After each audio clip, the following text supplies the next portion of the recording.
Earlier today, the federal court unsealed an indictment charging 31 individuals in connection with a drug distribution conspiracy spanning from Houston, Texas, to Northern California to Macon, Georgia. I'm not going to read out all the names right now. You have a copy of the press release you can use.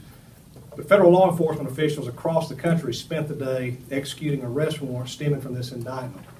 Of course, let me remind you that an indictment is merely a charging document and an allegation of criminal activity. These 31 defendants, just like every criminal defendant that comes in federal court, is presumed innocent until they're proven guilty in court.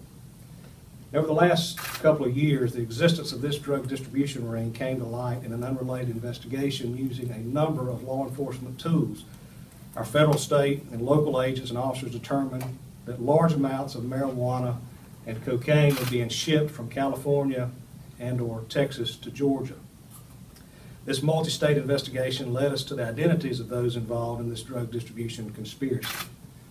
We've seized approximately $500,000 in cash during the course of this investigation.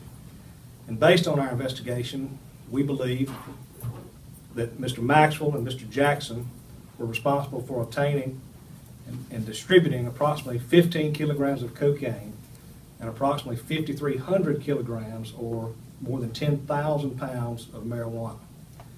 This case was worked as part of our Organized Crime Drug Enforcement Task Force, and this task force is responsible for working major drug investigations, and in that we pool our information and investigative results from a number of agencies to maximize the effect of our law enforcement efforts.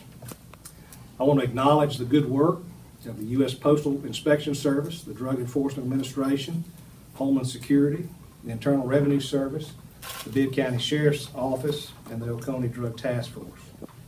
The Department of Justice, our federal, state, and local law enforcement agencies, and I personally remain committed to taking the fight to the drug dealers.